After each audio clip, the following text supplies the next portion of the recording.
Hello. Hello पवन भैया, राम राम। हाँ जी सत साहिब। सत साहिब भैया, सत साहिब। मैं बहुत दिन से नंबर लगा रही हूँ भैया, जी पर नंबर लग नहीं पा रहा, तो मैंने सोची मैं किस तरीके से अपने भाई से बात करूँ।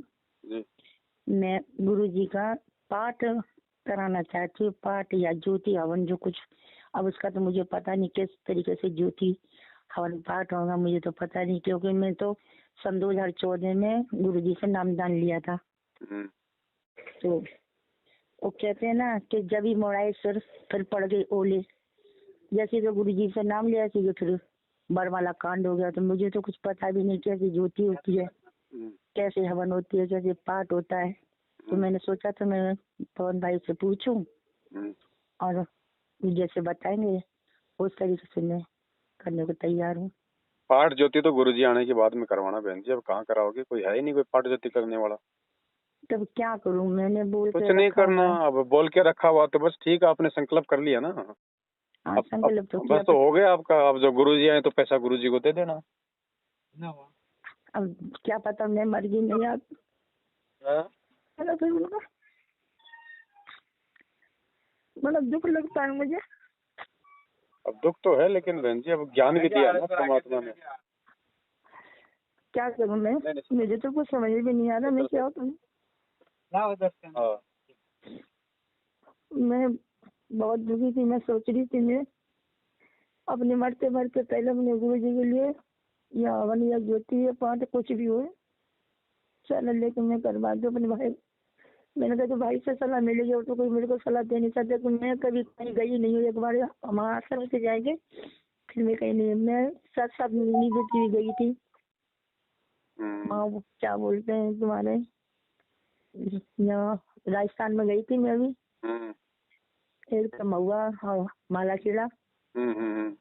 हाँ वहाँ गई थी, आपसे बात भी करी थी, लेकिन मुझे फिर उस टाइम पे ध्यान नहीं रहा था कि मैं अपने भाई से इसके बारे में।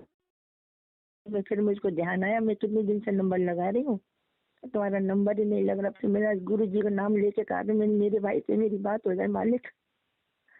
ज्योति पाठ का जो विधान है ना बहन जी, वो पहले गुरुजी से आज्ञा लेनी पड़ती है, उसके बाद वो ज्योति पाठ करवाना होता है, जहाँ परमात्मा कहे वहाँ। तो आप पूछ लीजिए ना, मेरे भाई उनसे पूछ लीजिए कहाँ करवाएंगे, नहीं, कौन हम सी कहाँ जगह। पूछ लेंगे, गुरुजी तो जेल में बैठे हैं, हम कहाँ से पूछ लेंगे। अब यही तरीका है, तो वो आपने आपने निकाल के तो रख ही दी, आपने पाठ के नाम पे निकाले हैं। तो पाठ के नाम पे निकाले हैं तो परमात्मा के नाम पे निकाले हैं ना, तो परमात्मा ने स्वीकार कर लिया होता है उनको बहन जी। नहीं मैंने अभी निकाला कुछ भी नहीं भाई मेरे, मैं हाँ तो कोई पूछना दिक्कत नहीं, आप जो संकल्प कर लो ना, उस निकालने की जरूरत नहीं है। संकल्प कर लो गुरुजी को पाठ का बस अपने घर पे, और जब अच्छा गुरुजी मैं आएंगे तो गुरुजी को पैसे दे देना अच्छा अच्छा। बस। और साथ भाई मेरी दम लेके लगी तो कौन देगा उनको। अरे तो परमात्मा कोई पैसों को भूखा थोड़ी है बहन जी। अगर आपकी जान निकल मेरे गई तो तो आपके पैसे से क्या होगा। मालिक तो कहते मेरे हैं साधु मेरे भूखा मन में भाव का, साधु भूखा भाव का धन का भूखा नहीं। नहीं नहीं, मेरे जो मन में थी वो ज्योति कराने की पाठ कराने, वो मेरे की अरे तो मन बहन में जी चल थोड़ा गई सा तो। ज्ञान को आधार बनाओ, ऐसे जल्दबाजी में फैसले मत लिया करो। जिस दिन आप अपने मन में सोच लेती हो उसी दिन आपका काम हो जाता है। वो आपने अगर मन में सोच लिया पाठ करवाने का और पैसे नहीं है, तो परमात्मा आपका पाठ स्वीकार कर लेता है। आपके कोई पैसे देने से थोड़ी होता है पाठ। भावनाओं में मत वो, ज्ञान को आधार बनाओ बहन जी। ऐसे ऐसे तो ये काल ठगता है। अब अब आज अगर क्या आपको मैं बोल दूं कि बहन जी मेरे को दे दो आप पाठ के पैसे, और आपका हो जाएगा जब गुरुजी आएंगे तब मैं दे दूंगा, आप तो मेरे को दे दोगी भावनाओं में बह के। ऐसा नहीं करना बहन जी। काल ऐसे ठगता है। ये मैनेजमेंट ऐसे तो भक्तों का फायदा उठा रहा है बेचारों का। नहीं, मैं तो नहीं जा रही, मैं तो आपका सत्संग बहुत दिन से सुनती अब चली ये आ रही सुन हूँ। लिए, नहीं तो उधर ही जाते और क्या करते, उनको ही देते। ये तो सुन लिया आपने सत्संग, आपको जानकारी हो गई, नहीं हाँ तो नहीं, उधर ही मैं देते तो बस जाके। मैं तो गुरु जी की जब से मैंने नामदान लिया है उस दिन से मैं कहीं भी नहीं गई, बस माला खेला गई, मुआ खेला गई हूँ। बस आपके उस दिन दर्शन हुए थे, फिर मैंने गई, फिर मैं जा नहीं पाई। हाँ तो थोड़ा ज्ञान को आधार बनाओ, भावनाओं में मत बहो, ऐसे भक्ति नहीं चलेगी। ज्योतिर पाठ अगर किसी भगत ने करवाना है तो मालिक का विधान है, पहले अपने गुरुजी से आज्ञा लेनी पड़ती है। उसके बाद में गुरुजी कहे कि बेटा आश्रम में करवा दे या मेरे को दे दे पैसे, फिर वो पाठ सफल होता है। ऐसे पाठ सफल नहीं होता कि किसी भी कोऑर्डिनेटर को दे दिया, किसी भी आश्रम में जाके दे दिया, किसी भी और को दे दिया। ऐसे पाठ सफल नहीं होता बहन जी।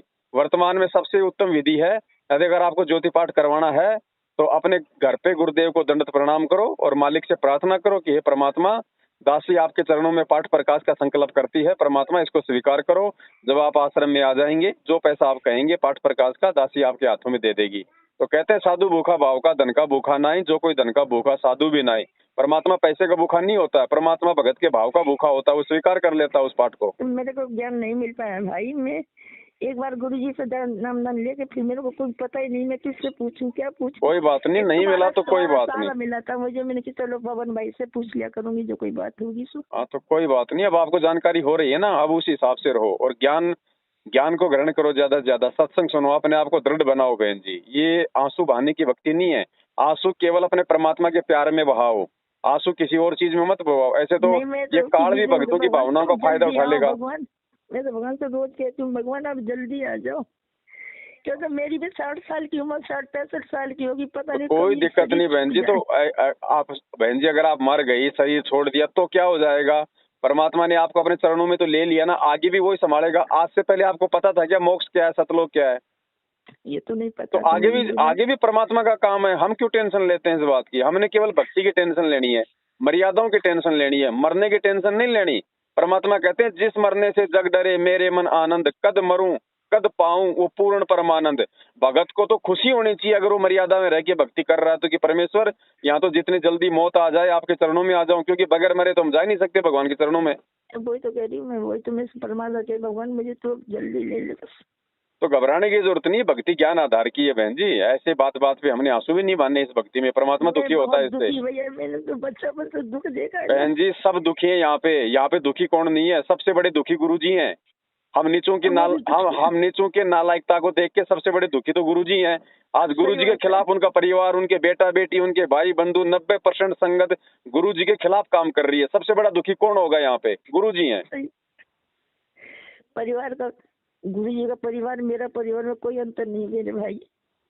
मेरा परिवार ही मेरा बैरी बन गया। हाँ तो सेम है ना, आप वाले आपको परेशान कर रहे हैं, गुरु जी वाले गुरु जी को परेशान कर रहे हैं। आप वाले सीधे तौर पे परेशान कर रहे हैं, गुरु जी वाले उल्टे कर्म करके संगत को काले के मुंह में ले जाके दुखी कर रहे हैं। वही तो कह रही हूँ मैं, बस देखती हूँ तो मेरे गुरु कोई नहीं बहन जी, ये परेशानियां तो देखो, अगर सतलोक जाना है तो परेशानियां तो झेलनी पड़ेंगी बहन जी। अगर कोई वस्तु प्राप्त करनी है, बच्चे को नौकरी प्राप्त करनी है, तो बहन जी उसको टीचर के डंडे भी खाने पड़ते हैं, थप्पड़ भी खाने पड़ते हैं, उसको मतलब वो डर भी सहन करना पड़ता है। अगर इस काल के लोग से अगर छुटकारा चाहिए तो बहन जी इसी जन्म में सारे दुख आएंगे। जो दुख आने वाले जन्मों में आने वाले थे, अब परमात्मा आने वाले जन्म काट के सारे दुख इसी जन्म में दे देगा। तो जिसके ऊपर जितने ज्यादा दुख आ रहे हैं तो समझ लो इसी जन्म में निकालना है उसको परमात्मा ने। अच्छा मेरे भाई, तो उन दुखों को बहन जी सहर स्वीकार करो, दुखों में रोया नहीं जाता। वो तो परीक्षा है, वो तो प्रसाद है परमात्मा का, मालिक का प्रसाद समझ के बहन जी उसको ग्रहण करो। हमारे गुरुदेव को जब कोर्ट ने उम्र कैद की सजा सुनाई तो परमात्मा हंसे, जज के सामने हंसे परमात्मा। अच्छा। अरे कोई हंस सकता है क्या?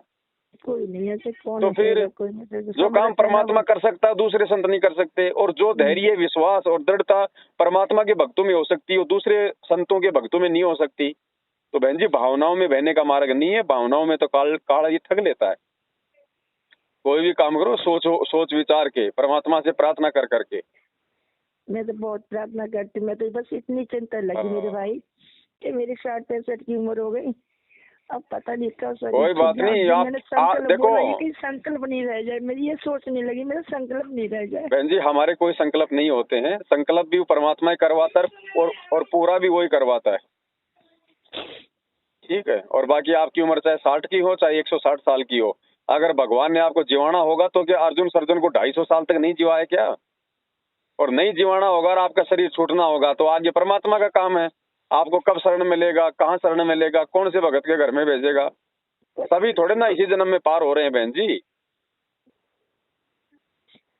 ये परमात्मा पे छोड़ो, इन चीजों की चिंता मत करो। फिर चिंता केवल भक्ति और मर्यादा की करोगे तब कुछ बात बनेगी अपनी। ठीक है बहन जी। अच्छा मेरे भाई, पर मेरे को ऐसा आप जी संकल्प कर लो अपने घर पे, और पैसा नहीं है तो कोई दिक्कत नहीं है, मालिक को सब पता है, पैसे की व्यवस्था भी वही करवाएगा। और वैसे भी पैसा तो गुरु जी के आने के बाद देना उनको पाठ का ज्योति का। आप खाली संकल्प कर लो, साधु भूखा भाव का, धन का भूखा नहीं, बस। सत साहिब। सत साहिब मेरे भाई, सत साहिब, सत साहिब।